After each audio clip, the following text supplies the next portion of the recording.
for people that are aspiring entrepreneurs, what would you tell them kind of in that spirit? And if they do want to get after it, what advice would you give them, kind of in their efforts?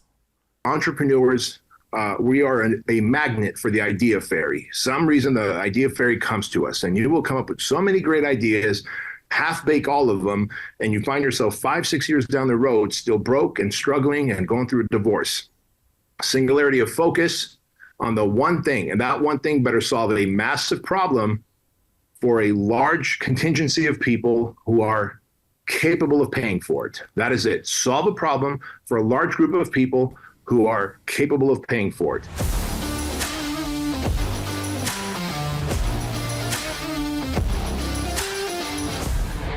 You're listening to the Born Primitive Podcast. Good morning, everybody. Welcome back to the Born Primitive Podcast. We have a rare evening recording tonight, so maybe I should have said good evening, but Tone, how we doing? Good. All right, so today we're really excited about today's guest. I think this individual really embodies a lot of kind of the roots of our brand and the mentality. And I go back to our very first shirt we ever made, which is right over Tony's shoulder. On the back of it said, "The hungriest man eats." And that was kind of the mantra and how we've built this thing. But this individual, if there's anyone who embodies that of all of our guests, is Bedros. So quick bio on him. He is an immigrant, came to the United States with his parents searching for freedom, a better life, and the American dream. He has achieved that. Today, he's invested in over a dozen industry-leading brands and businesses. He is the founder of Fit Body Bootcamp, which most of you probably know about, which was named one of Entrepreneur Magazine's 100 fastest-growing franchise brands. I believe he founded 6 other companies, so kind of serial entrepreneur, author of Man Up, How to Cut the BS and Dominate in Business and in Life, and the host of the Bedros Keuilian podcast. And just moreover, all this is just the mentality this individual brings. Definitely tune into his podcast. I've tuned in, especially, I think it speaks to women as well, but for men our age that might be in a rut that need a little kickstart, a lot of the content that's put out is really motivating stuff. So be sure to check that out. But without further ado, Bedros Keuilian, welcome to the Born Primitive Podcast. Thank you, gentlemen. Appreciate it, Bear and Tony. So I think I want to start in the very beginning, because I think this could be the root of your, maybe some of your mentality. But obviously, you immigrated over with your parents, I believe it's from the Soviet Union. And so can you walk us through the reasons for that? What was that experience like? And kind of what did it teach you kind of in the early days?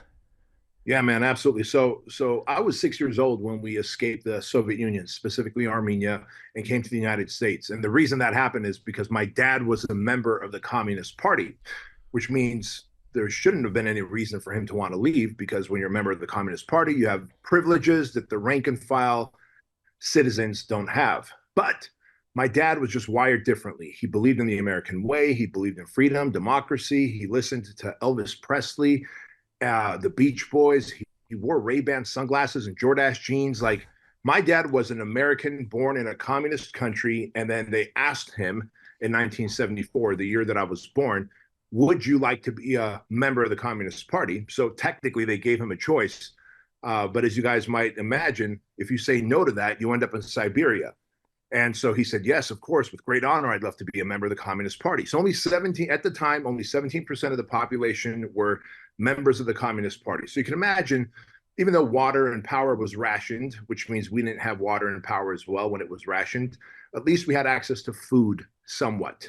But even with that, my dad was like, there's no way my kids are going to grow up in this country of oppression where they can't have any freedom of thought, freedom of decision. And so he loved the Western culture so much that he did some work on the side. He was a tailor, and he made men's suits. He worked under the table, and he sold custom suits to KGB agents and people of notoriety out there. And he collected 25,000 rubles back in 1980 and was able to bribe our way out of the Soviet Union into Italy, as though we were going to Italy for a vacation. Because if you think about it, back in the 80s, Italy is sympathizers to the communist way. So it made sense that they would believe that we would go there. As soon as we landed in Rome, we marched right on over to the American consulate. And my dad was like, hey, I'm a member of the Soviet Communist Party. I'm defecting. This is my family. We want passage to the United States. If we don't get it and I go back, I'm dead. And to the credit of the consul, they pumped my dad for information for 10 days straight. And then on the 10th day, they asked him, where do you want to go? And he chose California because he knew a friend of a friend. The only person he knew was a friend of a friend. And that guy was willing to give us 30 days in his spare bedroom of his apartment, a family of 5. And I was 6 years old at the time. So I share this with you because I'm like the Cinderella man. Like I should be right now in Armenia working as a mechanic or driving a taxi, working in a grocery store. I shouldn't be this guy who's come to the United States and achieved the American dream and still believes in it and encourages others to do it and live it. But I also realized what an opportunity my dad gave me and what high levels of risk he took. And of course, guys, when we came here, we didn't have it good. We lived in Section 8 housing, food stamps, welfare. And the Section 8 housing we lived in was in Santa Ana, California, gang infested. Lots of Mexican gangs who were always out to beat me and my brother up. But you know, you don't speak the language, you don't understand the culture, but you realize you're somewhere special and there's opportunity. And your dad and your mom are constantly brainwashing you that there's opportunity here. And I don't know if it was one of those things, because I don't think I'm anything special, man. I've got ADD and OCD. Anaheim Union High School District put me on all types of Ritalin and special ed classes because I just couldn't pay attention. So I certainly don't think I have any special gift or talent.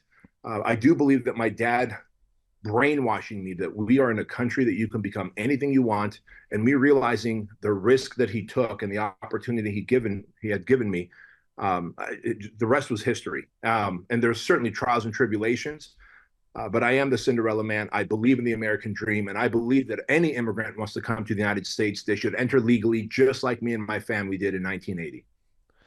And at what age do you feel like you started to get, you know, what I would call kind of that eye of the tiger of, I got something to prove. I know I can outwork everybody and create something.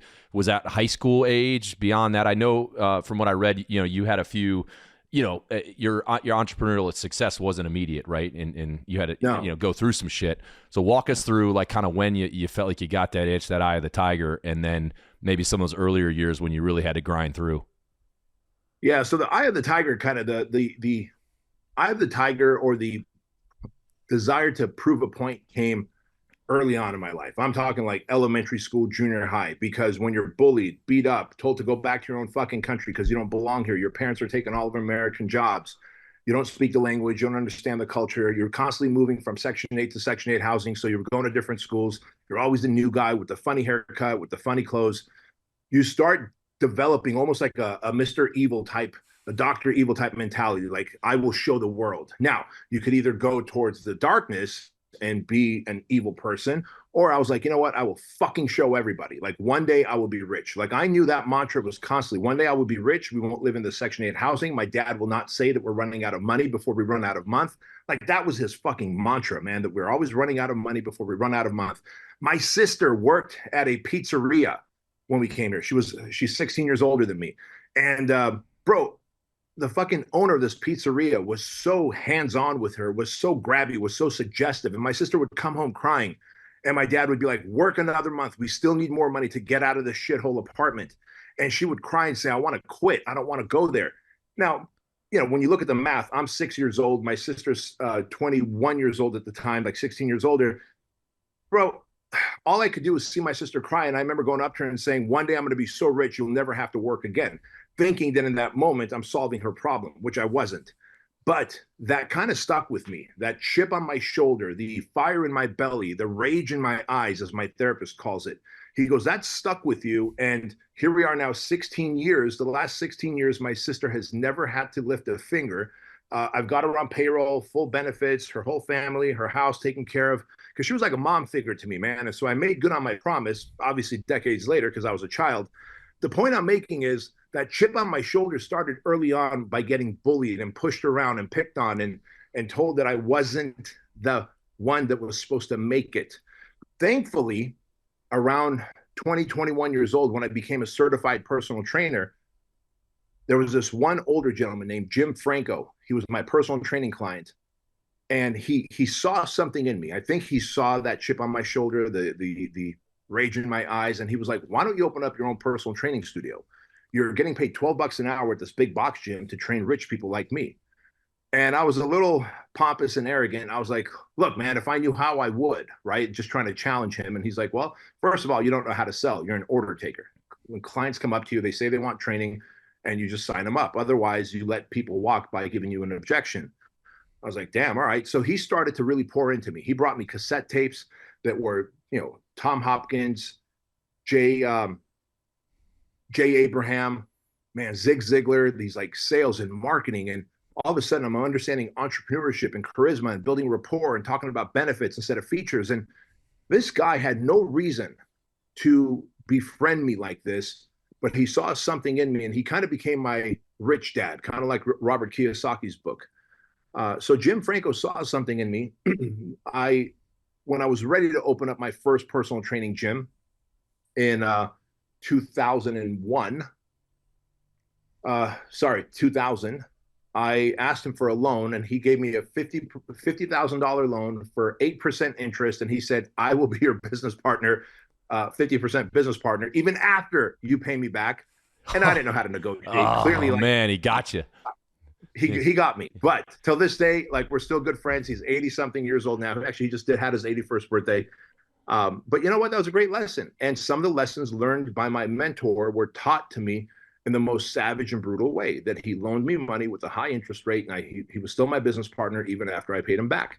But one gym became 5 gyms. Those 5 gyms ended up selling. They were called Premier Results. And I got my first taste of entrepreneurship, that I could make money on my own terms. Yes, I'm going to work harder than I've ever worked, but it's for my outcome. And if I want, I can have a big sale and have an exit and then go try something new. And I'm part entrepreneur, part artiste. Like, I'm a very creative person. Hell, all of us are. You guys are entrepreneurs. You also have ideas, you're creative, and you want to explore new things. And I realized entrepreneurship allows me to explore that artistic side of me. And so, which is why I'm in, apparel and supplementation and software and anything that I have interest in. I now understand the entrepreneurial formula to build it, scale it, and sell it. And so I could do it. And it's been an amazing journey. It certainly has had its pitfalls and bumps and bruises and detours, but that's the human condition, man. Yeah, one thing, we had an interesting podcast with, her name's Katie Knight. She's like an ultra marathon badass. And this is something I had never thought of until she brought it up. She talked about having a chip on her shoulder and kind of had she had to prove somebody wrong. It was actually an ex-boyfriend, which I figured that's what it was. But she said after, about 6 years, she realized that was not sustainable for motivation. Because I basically had asked her, hey, when you're doing a 100-mile race and it's middle of the night and it's cold, what's going through your head to, keep you going so you don't walk? And, and that was the basis of the question. And that got me thinking, because I think I have a lot of that mentality. I'm the youngest of 3 brothers. And for me, it was proving that I wasn't going to be in my brother's shadows, because they were both stellar athletes in high school. And then I was undersized, underdeveloped, and I was this 130-pound string bean, trying to, live up to their legacy. So to me, that started at an early age, and I carried that a really long time into everything else I did. But she basically said it wasn't sustainable. So I'm curious. Obviously, you have achieved everything anyone could ever want to achieve. You clearly still have the itch to get after it. But is the motivation different at all, or do you still carry that same old mentality you had when you were younger, where it was you against the world and you got to prove something?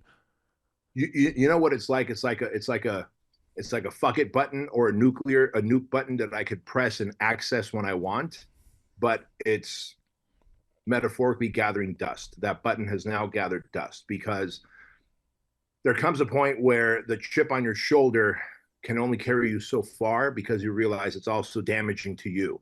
Because I want to prove so many points to so many people that you can't burn a candle on many fronts, across many ends. And so to me, I've stacked enough wins. I've had enough victories. I'm 49 years old, almost half a century. I've had the exits. I've been in Entrepreneur Magazine's top 100. I like all the accolades. Like, there's nothing on the entrepreneurial side that I need to prove to anyone on the making money side.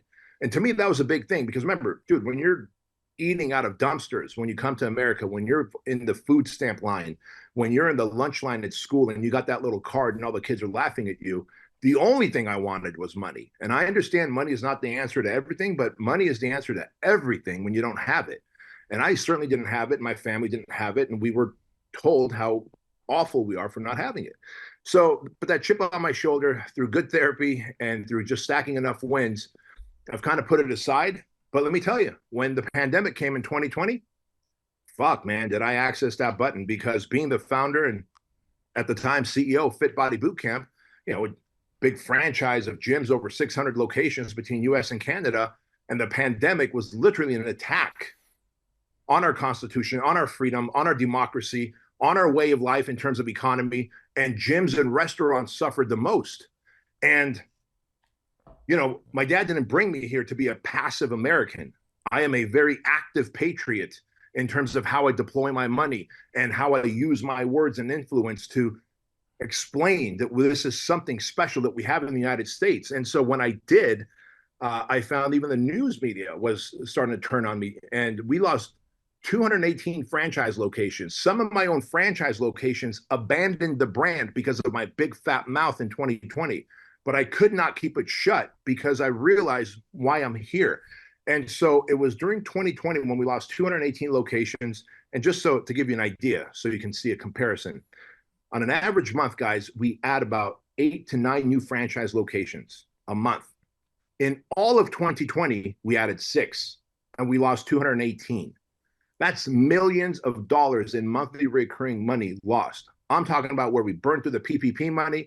We went through the EDIL loan. I sold 2 of my rental properties out here in Chino Hills, and both of those were being saved for Andrew and Chloe, my son and my daughter.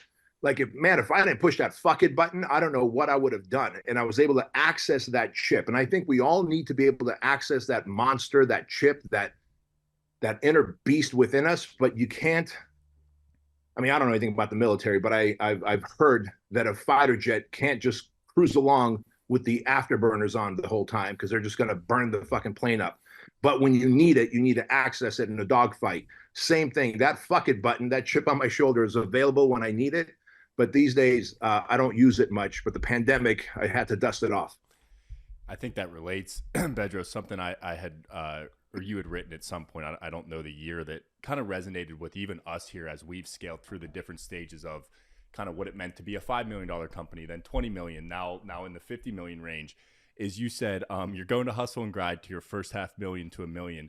Then you need to create system strategy and scalability. And why I bring that up is because it kind of relates to this, is like hard work gets you in the door and that grittiness gets you in the door. But if you just keep doing that over and over, it actually can end up being a burden to like opening the horizon of possibilities. So can you unpack kind of that statement a little bit and kind of where that came from? Yeah. One of the most eloquent ways that I heard it put was by my dear friend, Tim Grover, you know, coach to Michael Jordan and Kobe Bryant and all these guys, or, you know, personal trainer to these guys. He wrote the book Relentless. And I had asked Tim, I said a couple of years ago, I said, Tim, can you come out and speak at our Fit Body Bootcamp World Conference? That's where we get all the owners and coaches together, you know, a couple thousand people. And so he's up there. He's like, hey, man, you know, you guys are out there grinding. I applaud that. You guys are out there grinding it out and doing the work. Yep. He goes, but what happens if you take a rock or you take a gem and you just grind it and grind it and grind it? Somebody raised their hand. They said, well, it's going to turn to dust. And that's exactly right. And so we can grind our way to a $500,000 or $1 million or even a few million. But if you don't have people and processes in place to take you from that 1.5, 2 million to 10, 50, 100 million plus to scale, you can't grind it out to 50 million. Hell, you can't grind it out to 10 million because you need people and processes. And that's the missing link. When someone starts in business hitting that glass ceiling, because I do a lot of business coaching. I've got coaching clients that are billionaires. I've got coaching clients that are, you know, making running 8 and 9 figure companies, and some that are just doing a couple million a year. And all of them understand that the next level is only accessible through the right people and processes. Like, you might have a good product, which is great because you need product, people, and processes, but you can't use grind anymore to scale. You need good people who understand the mission, the vision, and how to execute it, are bought in. Like, they need to be bought in. And then you need processes that are replicatable, so that if I'm working for you and I get hit by a bus, you go, all right, we just throw Bedros' carcass out and we bring this guy who has the GWC factor. He gets it. He wants it. He has the capacity to perform that role. And we go, here's the process. Now follow that process that Bedros was doing, and you'll produce a replicatable result. That's how businesses scale. And was that something you kind of just learned as you hashed it out in the trenches, kind of going from business to business? Or yeah, where did you kind of land on these different principles that we know intimately? Because that's like, as I said, as we've went from those different levels, if you don't learn that shit, you're gonna be banging your head against the wall, not kind of moving on to that next level. Yeah, I wish I could say I went to Harvard or Yale and this was where I learned it, fellas. But I went to Fullerton Junior College for 32 days and dropped out because I was like, fuck this. This isn't for me. I'd rather go sell crack or something. Well, Thankfully, entrepreneurship was my path, thanks to Jim Franco, my mentor. But I learned it just through being in the trenches. And what I really pride myself on is that I'm an operator. I'm not I mean, these days I invest in businesses too. So I'm also an investor, but I'm an operator. Everything I've done, the 7 companies I've started from scratch with my own money, not raising capital, not, taking other people's money and whimsically fucking blowing it. Cause you will always use other people's money more whimsically than your money. Your money, you will fucking like shepherd every penny.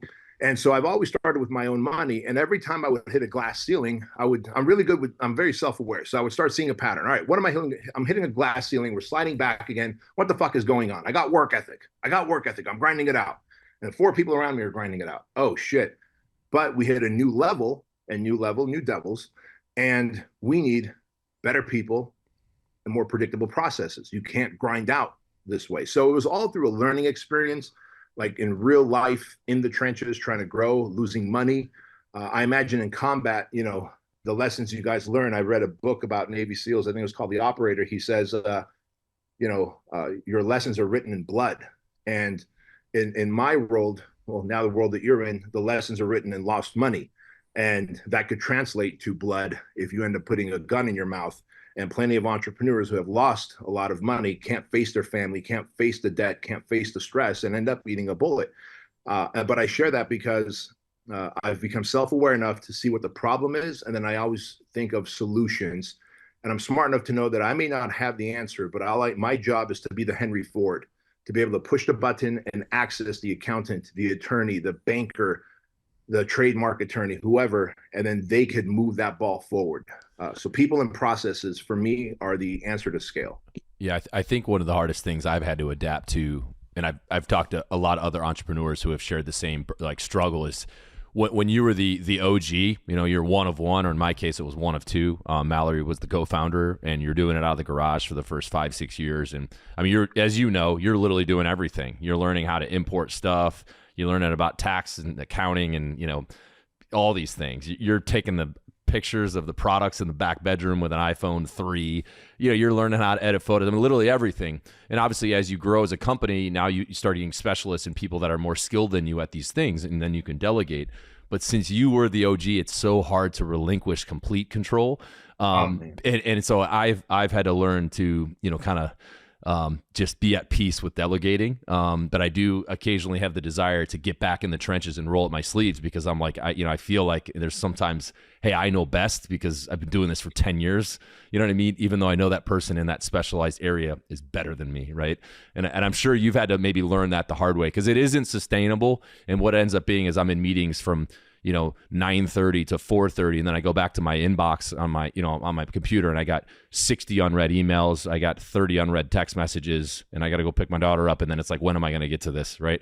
I guess walk me through how you've been able to master that, if you have, and being able to kind of step off the firing line and let others kind of take control. And you did kind of already allude to it with process. I think that's part of it. Is that something you've had to struggle with a little bit? Big time, man. I mean, you described it so well. It's your baby, man. You thought of this business. You're in the back bedroom with an iPhone 3 taking photos, and there's this intimate thing that's happening where you're just like operating off of fumes of hope, because money sure ain't coming in. You're sleep deprived, you're hungry, but you're operating off the fumes of hope. And then all of a sudden you have to bring someone and trust them with your baby. But you're like, let me tell you about the nuances of this baby. And they're like, yeah, I got it. You're like, no, let me tell you about the nuances. And for me, I don't know if this is the case for you, but the first few COOs that I brought in, who I knew pretty well, like I had a track record with them, but once they came in, they were duds. And so I had to part ways with them. In fact, the first 3. And so you could imagine what a bad taste in your mouth it leaves. And it reinforces the the secondary conversation in the back of your head that goes, see, no one could do it as good as I can, which then makes you want to go back in the trench, which then makes you want to attack 40 emails in the middle of the night and 30 text messages while your wife or your kids are trying to talk to you. But pain, right? You can relate to that. Yeah. But pain is a great motivator, because the pain, I remember one day, I'm literally, bro, I'm in my phone like this as my daughter's telling me a story. She was like a little puppy at the time. I'm in my phone, and then she grabs my face and she turns it towards her. I go, Chloe, you okay? She goes, yes. Can you look at me when I tell you the story? And I realized, like, holy fuck, man. Like I was so disconnected from the conversation. I was just like robotically going, And even my daughter at the age of like whatever, 6 or 7 was aware enough to like, dude, you're not even paying attention.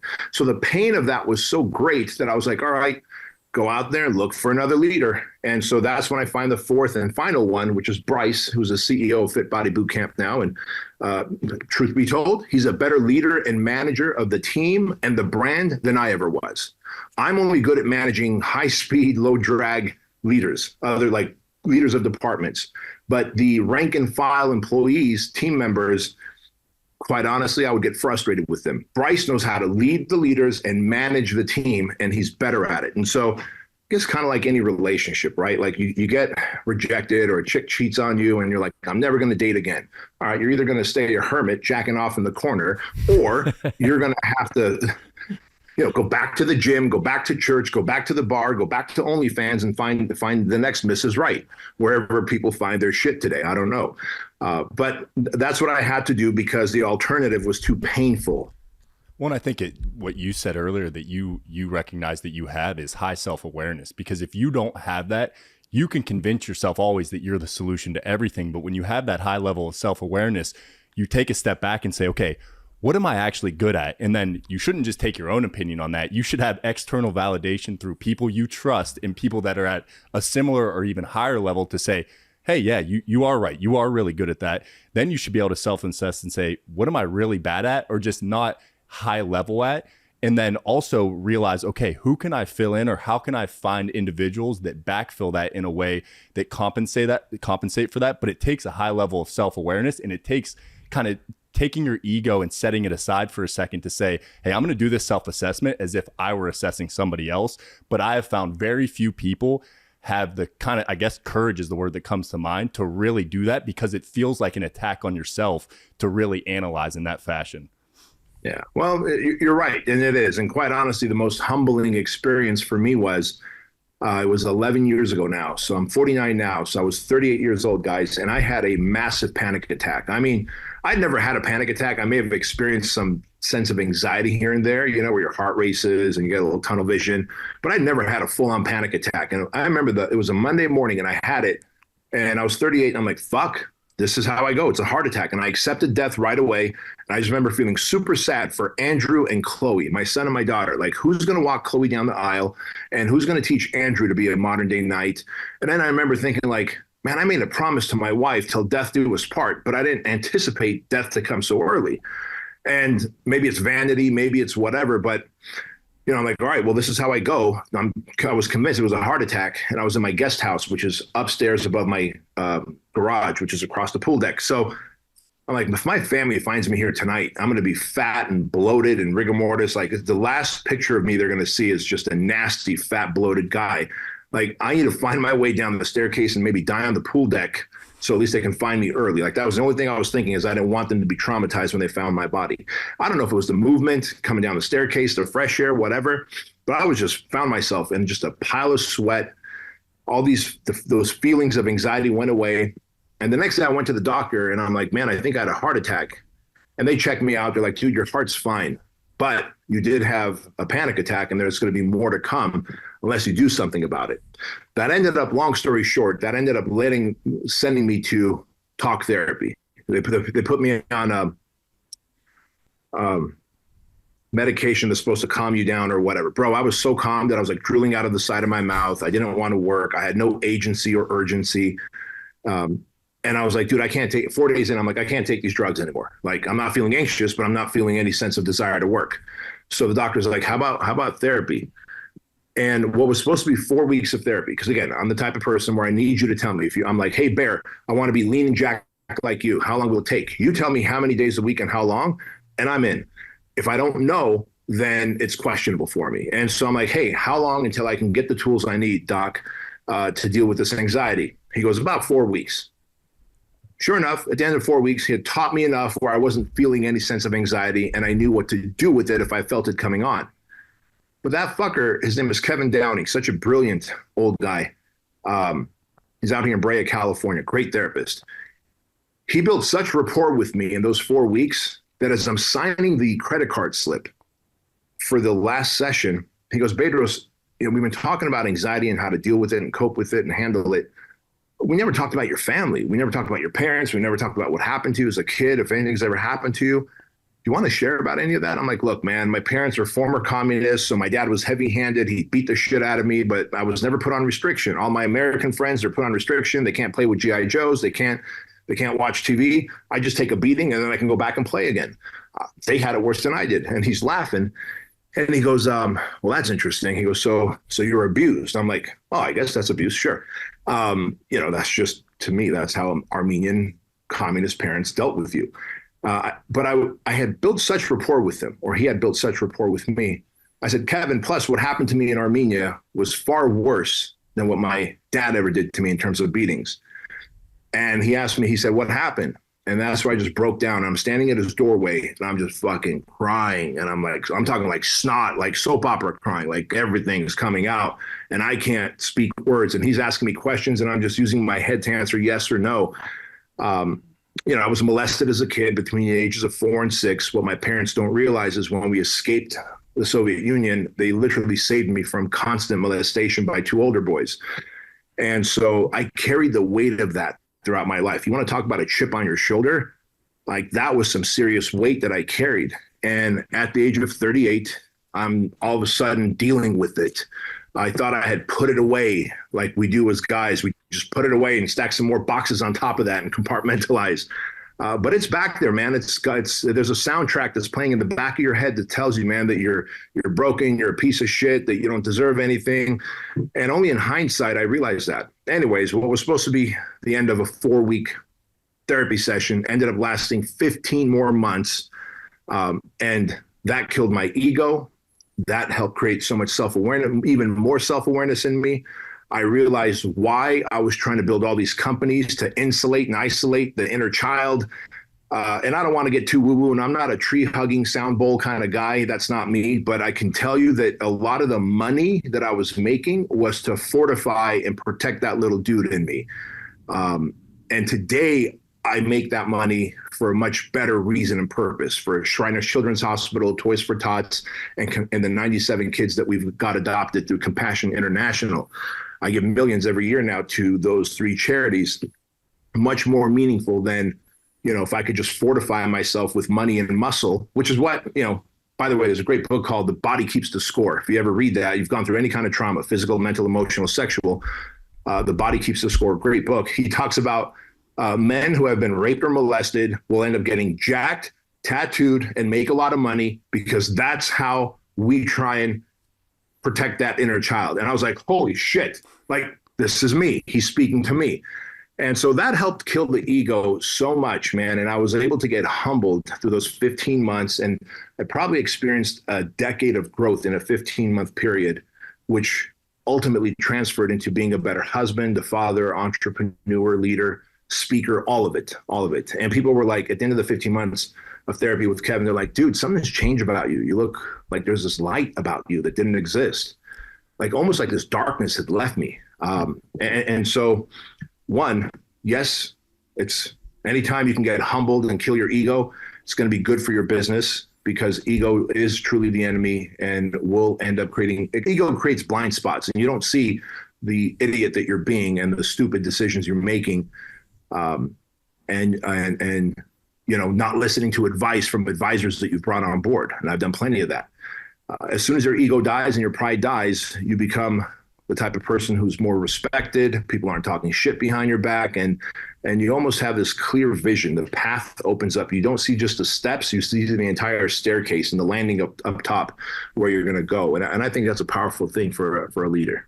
Yeah, what a powerful kind of personal story, and then just overarching message of like, I call it the scaffolding. Is like and a lot of it has to do with trauma. You build this scaffolding or ego of an identity of who, it's not even a deep feeling of who you want to be. It's like who mommy wanted you to be and who daddy wanted you to be, and protective mechanisms that you put in place as a child just so that you can get by day to day. And if you don't have the courage or self-awareness to eventually go in there and pull the bottom card out of that scaffolding and let it fall, you will continue to operate, or as in your case, make money and do things to validate that story in which you told yourself. And the tricky part, Bedros, and I'd love to hear if you kind of went through this, it sounds like you did it in a healthy way with a therapist. I've been open on the podcast talking that like psychedelic exploration has been a huge one for me to kind of explore exactly what you just said, is to be able to process things in a way, in a space that's different than the everyday hum. But you do have to have a strong, when you pull that bottom scaffolding out and it falls and you're kind of starting fresh, you have to have a support system and a network in order to begin to build again, because you're kind of entering a place of vulnerability. And if you pull that bottom card out and you don't have the systems around you to support you, I've seen it with certain friends or even family members where you can end up lost for a little bit. And I do think even then it's still good, because eventually you'll find your way back around. But that identity or ego death, when it happens, it's just like almost a word of caution, still encouraging to do it, but make sure you have the systems and people in place to help support you when you do that. Yeah, well said. And, for me, the system of support I had was my leaders here at work definitely knew what I was going through. I was very open and honest with them, all my VPs and head of operations. At the time, I didn't have any CEOs yet. So I was the founder and CEO of all the companies.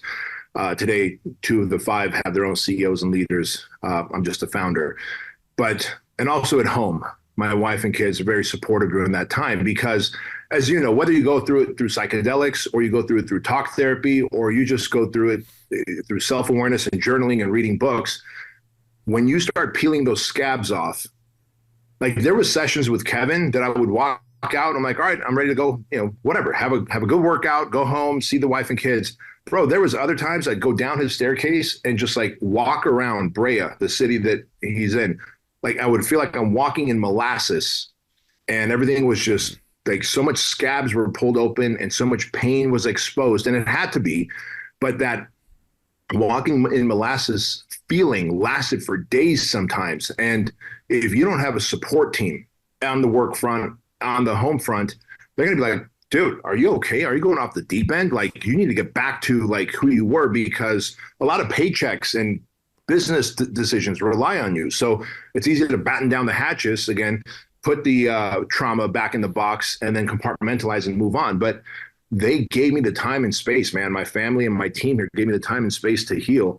And I'm just massively grateful for. So you're absolutely right. However the path is, without the support system, you're fucked. Boy, and there's the awesome part too, is that I've found those closest to you, mentors, family members, true friends, they know it's happening regardless. So when you go through a moment like that, they're not going to be the type of people usually that, some people will be like, hey, like what happened to Bedros? Like he needs to get his shit together. People that really know you will see that and say like, fuck yeah, that needed to happen. And then they'll step in and say, hey man, here's where, let me step in for you here, because you were already fucking it up anyway. So it's like you find that those closest to you, they're sniffing it out already. That's why they're so close to you. And then they will actually step up. Because I think what you just said is also very true. You can excuse your way out of doing that work because you say, no, like all these people rely on me, that they depend on me. When if you would actually do a true assessment of those closest to that individual or yourself in the moment, they sniff that from a mile away, and the only thing they want is for you to go through that so you can get rid of the baggage that they know you're carrying. Tony, you nailed it. Sometimes you're the last person to know what a shitbag of a human you're being, what a horrible leader you are, poor communicator, impulsive, all the things. Like, you're the last to know. They already knew that I was suffering in silence. And so every single one of them were like, dude, this is great. This is fantastic. Go get all the help you need. We got this. If we need anything, we'll let you know. And it certainly was scary because I still had to make business decisions while going through that. But everyone already knew. I was just the last to know because the ego protects us from the stupidity that we are. For sure. Well, I appreciate you being so vulnerable. That's awesome stuff. And I think for the listeners and viewers, like, especially for the guys, like, if there's one thing to take from that is like, it's okay to go to therapy. You know, I go every other week, been going for a long time. I think, obviously there's this this thing that we create in our heads of it shows weakness and this and that. And what it really does is it makes you more self-aware, and it maybe slightly alters the lens you view the world through in a good way, right? Because there's an objective professional calling you out on some shit and making you, kind of think through things from a different angle. So it sounds like you absolutely experienced that. I know I have. So fellas, if you're listening, get your butt into therapy. Don't be too proud. And obviously, we got too many guys, like you said, suffering in silence.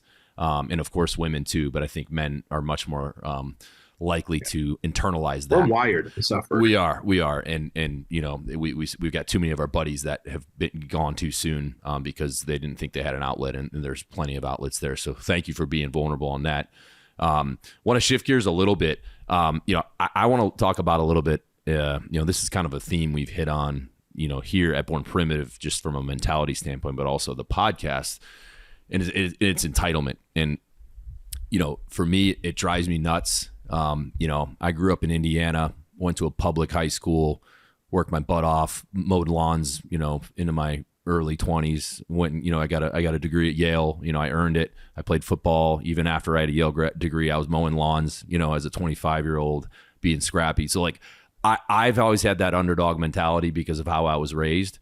And now that I run a successful business, I hear murmurs of must be nice, right? And this and that. And that just absolutely drives me nuts. Because these people, those are the people that have no idea what it takes. And Bedros, what it takes. You've been down that road, much more than I have. But to be, burning the candle at both ends for 10 years with a, 7% chance of success at the end of it, starting a business from nothing, while having a full-time job and a very demanding job and, stressful job. I have a little bit of resentment, if I'm not going to lie, about those people that say that. And when I look at our country and the mentality that's getting pushed, I see an erosion of the hungriest man eats mentality, and it's being replaced with victim mentality. And hey, you are a victim, so you should believe that. And I think the most infuriating thing is that by someone believing they are a victim, it completely cripples their ability to get after it and achieve their own the things in their life, because you subscribe to it and now you have a defeatist attitude as if it's a predetermined outcome, right? And it just drives me nuts. And I know a lot of the stuff you talk about is kind of around this theme. So as you look at America right now, and of course men and women, but I'm kind of calling out the men here. What are we doing wrong? How is this kind of infection creeping into our society? And thank God we have kind of leaders like you that are the counterculture to that and the cut against the grain. But I'm seeing that is can we reverse this, right? And to use an extreme example, if we ever have to fight another world conflict, are the men today wired like our grandfathers were in the 40s? Like, I know there's hitters out there. Like my buddy, like I know we can find some hitters. You go into God's country in the Midwest and the South, like we'll sign up in 2 seconds. We'll fight a freaking war, right? But as a whole, like legitimately, have we lost some of that? I know that's an extreme example. Like the odds of that happening where we're actually like grading men on our ability to fight, world conflict is I would hope low, but it is a possibility. Sure. But I always go to that, if we had to fight, do the men, contain the DNA that our grandfathers did to storm a beach, 6,600 ships, D-Day, in a machine gun fire, first line of cover, 300 yards away, machine gun nests everywhere. You know what I mean? Like, could we do that? Right? I don't know. So kind of a loaded question, but what is your take on all of this? What can we do as kind of Americans to get back to empowering people to believe that they can control their own destiny? You can get after it. The world owes you nothing. The world doesn't meet you halfway. You got to go out there and get it. Agreed. So listen, I've got a view that I think you might agree with, and I'm pretty sure you will. I believe World War III. So everything you just said was tested. And if the question is, do men today have what our grandfathers did to storm the beaches, right? What our the men in World War II had to storm the beaches, knowing that there's imminent death at the highest rate. No, men don't have that today. That doesn't mean that our country's lost. That doesn't mean that we can't win our country back. However, I believe World War III was launched and waged March 16th, 2020. right around when the pandemic kicked off. I used March 16th, 2020, because that was the day that I went live on a Facebook private group to our Fit Body Bootcamp franchise owners. And I said, guys, there's this pandemic, this virus out of Wuhan. A pig and a bat had nasty sex, and some virus is the byproduct of it. And they say in 2 weeks, we can flatten the curve. Since we run a group training program, I want you guys to shut down for 2 weeks. Now, that was the orders that I gave to all of our franchisees across the US and Canada. But being the son of a former communist, right when the camera turned off, I turned to Bryce, who was my VP at the time, now my CEO. I'm like, hey, plan for 90 days of at-home workout videos to do in case this thing continues. Because knowing how the government lies, contorts the truth, creates false narratives, there could be a chance that this 2 week could extend. So as it did, we did not step up as men.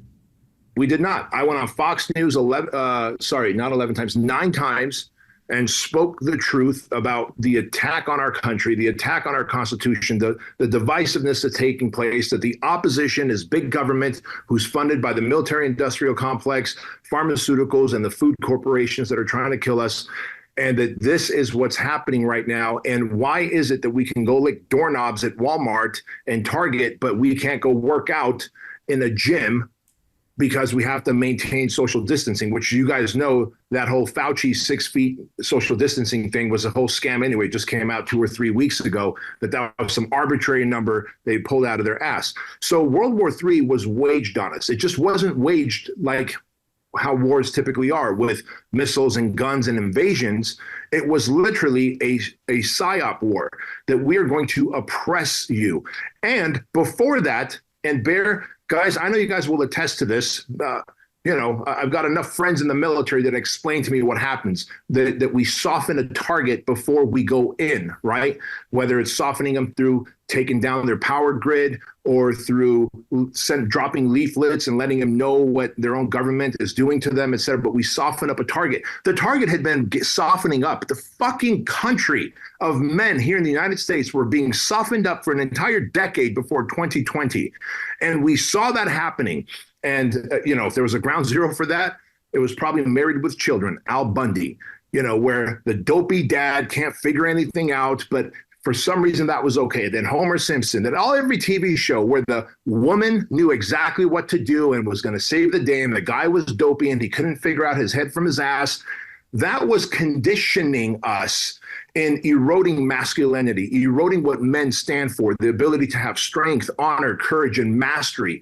And so then, a decade later, March 16th, 2020, they waged war, World War III on us, and they proved that we were not willing to storm the beaches, if you will, by standing. Every motherfucker has social media. I don't care if you have 10 followers or 10 million followers. Say something if you feel something. Why is it that I've got to be on Fox News and my friends in Hollywood who are actors, like fucking actors in big time movies, secretly texting me on my phone saying, man, I can't say this out loud, but thank you for saying that on Fox News. Motherfucker, who gives a shit about your career in Hollywood right now? Our country is being brought down to its knees. We're now 90 days into the pandemic.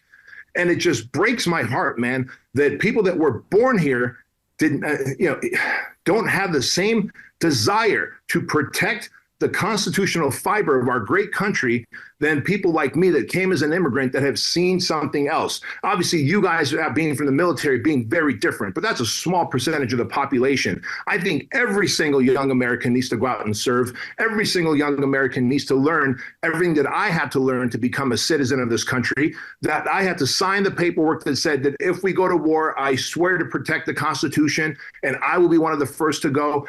Fuck it, man. I came to this country. This country's been good to me. Why wouldn't I serve this country? But we are sitting here watching the literally dumbification, destruction, and division of men and masculinity and everything that a man has, ambition, drive, strength, honor, courage, is being told that it's toxic.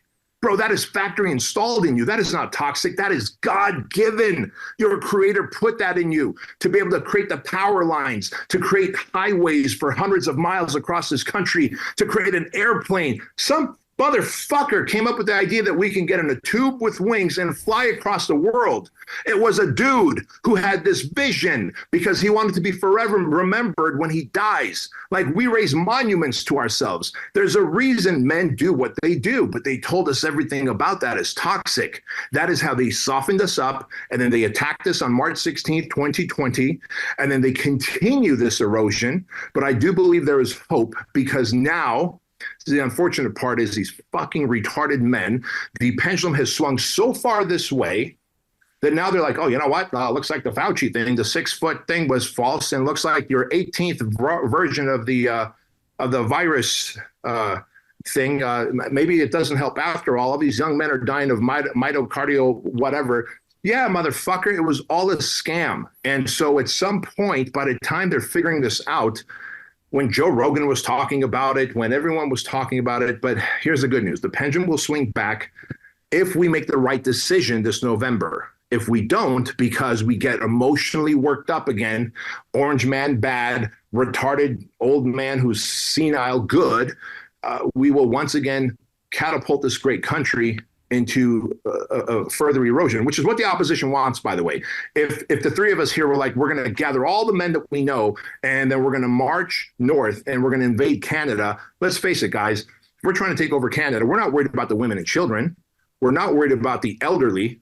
We're only worried about one thing when we invade Canada, and that is the able-bodied men. So if all of a sudden Bear's like, whoa, listen, as someone who's got lots of experience in the military, before we cross that border, let's spend a couple of years softening the hearts and minds of these men, making them gelatinous and weak and dependent. And then we don't have to go in there and fight them, fellas. We just go in there and take whatever we want. That is exactly what has been happening. This is why the attack is not on women and children. The attack is not on the elderly. The attack is on able-bodied men. And what better way to take able-bodied men who have to come together as a community to kill the Brontosaurus, to fight the opposing tribe when we were cavemen, is to separate them, divide them through people that want the vaccine, don't want the vaccine, black versus white, Israel versus Palestine, Ukraine versus Soviet Union. We will divide men so much that we just become dumb and dopey and go, well, maybe Bear and Tony got this, because I certainly don't know what to do. But the pendulum will swing back. But why did it have to swing this far in the first place? I have no idea. Yeah, I think that the biggest thing for me from the pandemic that, is infuriating is an unprecedented thing, right?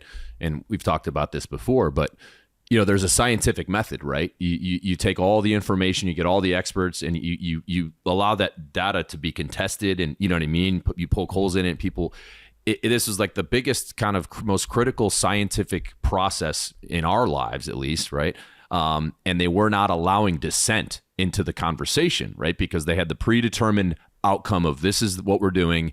So, these guys with PhDs from Stanford and Harvard were chiming in, hey, wait a second, I have some credibility here. I'm not seeing it that way. They were outcasted and canceled. And that to me is the biggest danger, whether, you agree with what Bedros just said or not. You know what I mean? Like, we all cannot argue that squashing scientific debate in the most pivotal moment in our history, we should never allow that to happen ever again. That's one thing we should learn from that. And you can't, discount when there are billions of dollars that could be made off of that primary narrative winning. What is the actual motive for it being pushed, right? And that's not a conspiracy theory anymore, right? If you're mandating things, it's hopefully if this ever happens again, we can be a little bit more skeptical of any mainstream narrative that's getting pushed. And I would argue anytime there's a mainstream narrative that's being pushed where any dissent is not allowed, that should be our biggest red flag right there. And what I think is really cool is you coming from a communist country, and there's so many like you. It's like you see these people in Southern Florida that came from like communist Cuba, right? And they see it and they're yelling up and down like, you idiot Americans, like, we've seen this. And we're all like, oh, what do you mean? And it's like your rights are slowly getting eroded. And it's, guys, this is how it happens. Like, these people live this. You know what I mean? Well, and it's, we need to just be more skeptical, and it's okay to just but you get canceled, you get labeled this. And, even our like third podcast we ever did, we had jumped to the number 23 in the business charts. It was awesome. We had passed all these prominent podcasts, and we were all high-fiving, and we talked about COVID in one of them. And all we talked about was how we should have embraced fitness as a way to combat this, right? And not shots and all this. And we weren't even disputing anything I would say controversial. And, all the bells and whistles at Spotify went off, and they pulled our charting data. They told us from the charts they're still not sending us charting data to this day, just because we talked about it. And it's like, guys, if we're ever in that environment, that should be an alarm for all of us, whether you agree with it or not. If you happen to agree with it, obviously it helps your position, because then people like us can't be as loud. But it's the theme. That's the erosion of freedom at its core, and that's what our ancestors freaking fought for, right? Well, and to me, I always tie it back to individuals too, because as you said, Bedros, like there is a time to scream from the rooftops, and that is our duty, especially if it's something that resonates with the values that you have set for you and your family. But the outside of that too, I always boil it down to the individual, and I think that's something you do great too, because what I found during the pandemic that once again made me pull my hair out is, I truly believe when you've cleaned up your own mess, and it's what we talked about 15 minutes ago, of like you've worked out all the bullshit of like, okay, this is who I am on a fundamental level. This isn't who the government wants me to be. This isn't who daddy wants me to be or mommy wants me to be. You have an acute sense and can sniff out things like this, as you just said, when it started happening in March, because that's what I found is like, I started to hear that narrative of like, just trust the science. If anyone disagreed, you hear these blanket statements and this oversimplification of a very complex issue. I think when you've done the work as an individual to put the right foods in your body, to clean up your mind, to hustle and work your body in a way, you build almost a radar for bullshit. And I think the more we can do that as a country, which is what your whole channel is about, is like empowering individuals to take charge of their life. You can't pull the wool over people's eyes like what happened during COVID. Because I know in my friend group, it was like right away we were talking like, wait a second, you're going to tell me, you're going to tell my 6-month-old that they need to get a vaccine shot. And of course that happened later down the road. Like, you're fucking crazy. So that, like, I guess it's a long-winded way to say there is a time to shout from the rooftops, but on the everyday, I always boil it down to empowering individuals, because that has ripple effects. And if, as a country, that's kind of getting back to what founded this country. If we can build that strong base of foundational values in health and fitness, I think you can't do it then. Like these people in power, these systems in power, they're way outnumbered. And if you can get the base of people and the everyday man to realize the power that they actually hold, this bullshit, these games that they play, it can't happen anymore. Well said. Very well said. That's exactly it. And we, as humanity, as citizens, men and women, don't realize how massively we outnumber them and outpower them. But it's kind of like that elephant, right? It's a baby elephant, and they tether it to a little stick with a little string, and it can't pull away. That same giant mega 8-ton elephant is still tethered with a little string and a little stick because it thinks that it can't pull away. And if we just realize how much power we truly have, and there's a document that enforces that power. As you said, well, they're like, trust the science, and then we're going to cancel you, and then we're going to fact check you. Motherfucker, there's the amendment, the First Amendment, designed to allow me to question what is going on. I could be wrong, but I could be right. Why can't I question something without being fact checked? And here for the last 6 months, 12 months, I've been putting up the same type of shit on social media. I'm not getting fact checked anymore, and that's because the agenda is now done. Why aren't they fact checking me and you guys and everyone else now? Well, that's because the mission is done and they've pulled out. Unfortunately, I'm sure the opposition is replanning something else, seeing how easy it was to steamroll us, and hopefully we won't be able to get steamrolled so easily next time. Yeah, it's really scary when you look at now the development of AI, right? And like what that could look like even on social media landscapes, right? And with TikTok, with China controlling it, it's like they could in 2 seconds change the algorithm and push a propaganda thing, and that could infect the brains of our youth. That, to me, that's honestly what it goes back to. Like, that's why, I'm a dad now, so I see this through a different lens of like, I think our generation, like we're good to go, but it's like the youth that don't know any better, that haven't known the original America, you know what I mean? And they're going to grow up in it. And it only takes one generation and it's gone, man. Right. And so that's my biggest fear is like, if I were the Chinese or the Russians and like, how do we take down this country by softening the target? Like you just said, all right, we destroy their pride in country. We infect their brains. You know what I mean? We take away all the qualities that make, that country what it was and what established it in the first place. And, that pride in country is a big one. You talk to some youth now and what they're getting taught in schools is literally to hate our country. And it's, right. We're the villain, we're the oppressor. They have to see the world through this lens of there's only the oppressor and the oppressed. That's it. Right. And that's, I believe, how Marxism began. Right. That's the roots. Right. That's the roots of Marxism. Karl Marx, like that's right. So when we see that getting pushed in every medium possible, there should be alarm bells going off, and it's okay to be skeptical. It doesn't make you a bad person. You can still treat your neighbor with respect, but we can disagree. And it doesn't make you a bigot if you're skeptical on these things that are getting pushed. So hopefully, I think, I do see a correction. I think more people are starting to stand up.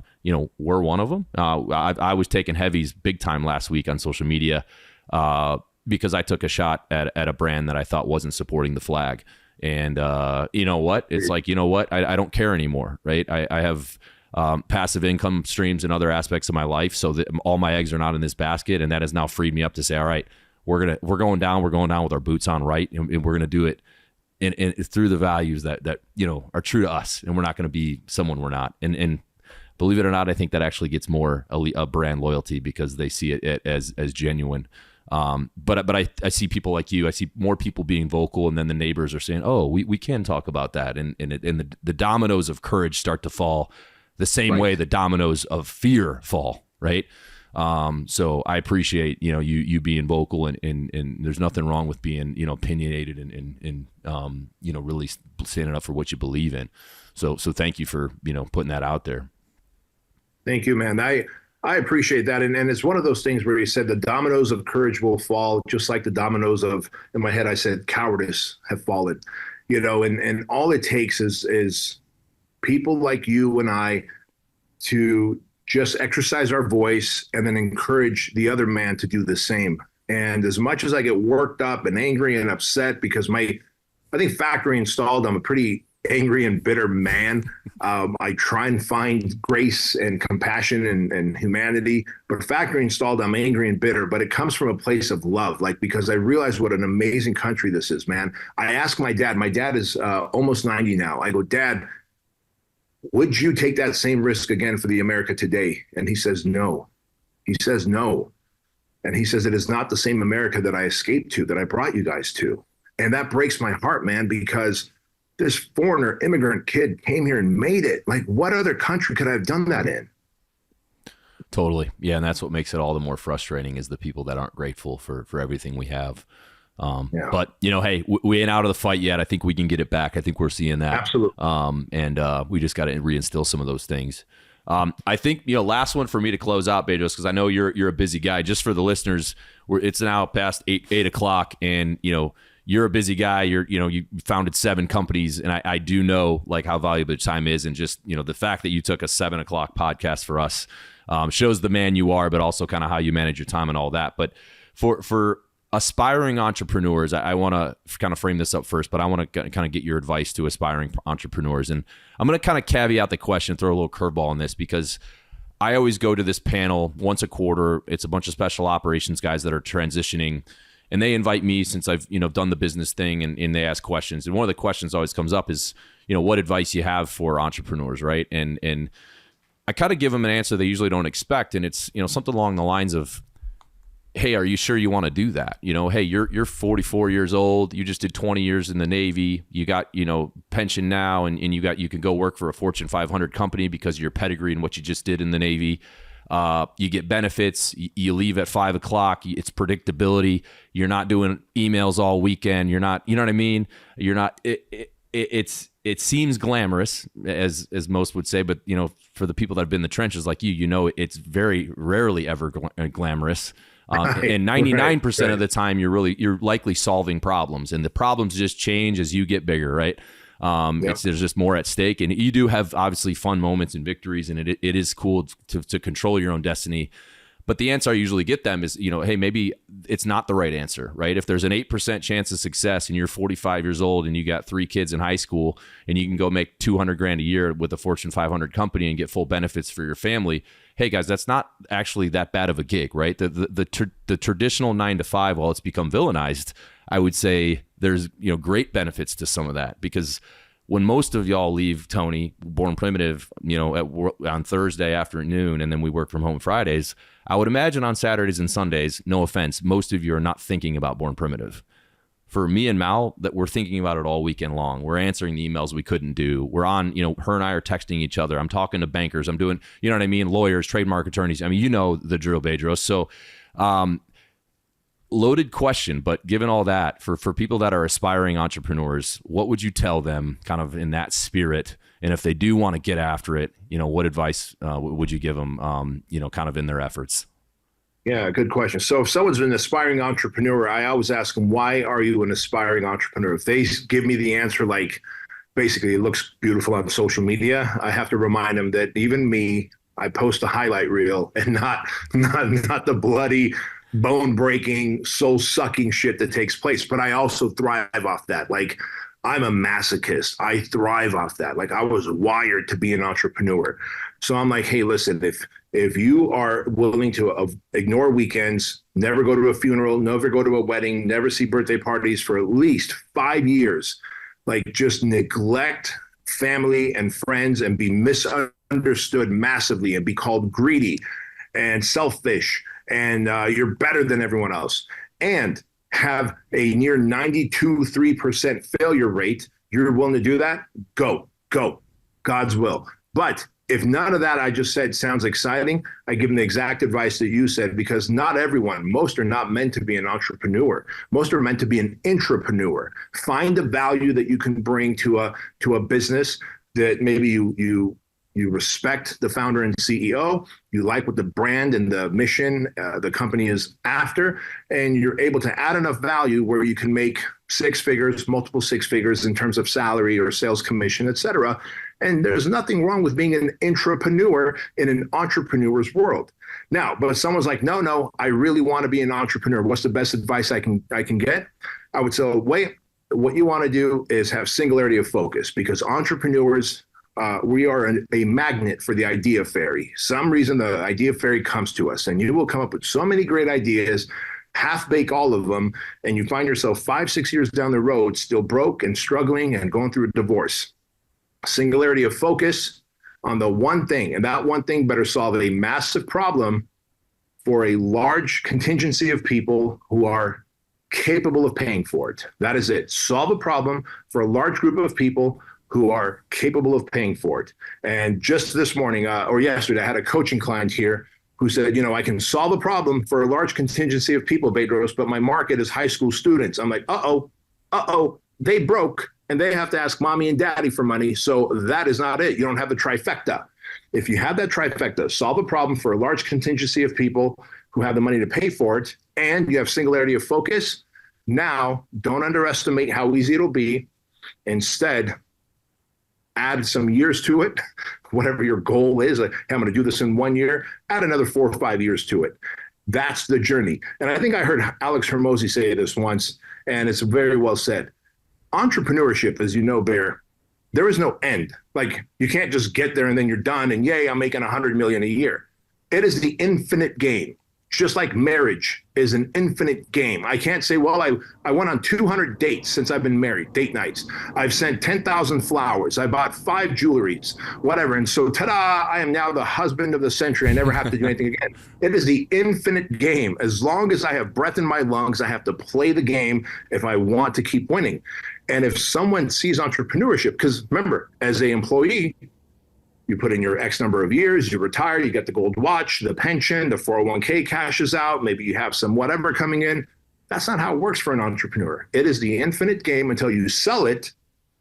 And then you have other first world problems, which is, what do I do with all these millions that Uncle Sam wants to take? Like, I better find a way to flip this money into real estate or other investments so that Uncle Sam takes the least amount and my family trust has the most amount of it. So that's what I would say, man. The trifecta, and then singularity of focus, and then add more years than you think that you need, and you will get there. Yeah, so good. And I think that's the scary part. I think looking back is the potential of a sunk cost of your time of 4, 5, 6 years, right? Obviously, there's a financial component to that. If you used your own money and kind of took out a home equity line of credit from your house or something like that, of course that's horrible. But the bigger sunk cost danger is your time.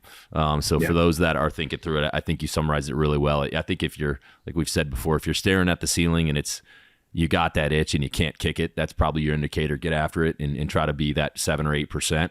But just know what you're signing up for. And if you're kind of on the fence, I would say unless it's a fuck yeah, it's a hell no in my mind, right? If you're like, I think I might want to start that, hair salon or that ice cream, it's like, no, you need to be thinking about it 24/7. And that's your answer. That's when it has to consume you. Yeah, it really does.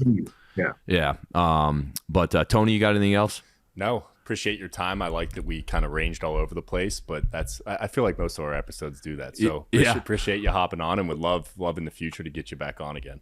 Yeah, and let's plug some stuff. Like where can people go to see you? I know plug the podcast. Like I said, highly recommend for everyone listening. It's a lot of shit that we talked about here, the mentality, but talk about other ways people can get access to you and everything you're involved with. Yeah, I think the best thing people can do is either follow me on Instagram at Bedros Keuilian, or go watch my podcast on YouTube at Bedros Keuilian, or Spotify, iTunes, The Bedros Keuilian Show. And then if they like my wacky way of thinking, great, do business with me. And if you don't, tell me to fuck off. That's fine too. Well, Tony, if we thought we were going to be getting charting data from Spotify anytime soon, I think we kicked the can down the road for a few more months, but it's all good. We don't really worry about that anymore anyway. Yeah, ship is sailed. Every time we do a podcast, I think we set off alarms somewhere. I think they got us pegged, but hey, that's all good, man. So, hey, Bedros, thank you so much. We appreciate it. Great conversation. You got an ally with us over here at Born Primitive, and don't be a stranger. Likewise. Thank you, Barrett, Tony. Appreciate you guys. All right. Thanks, See Pedro. you.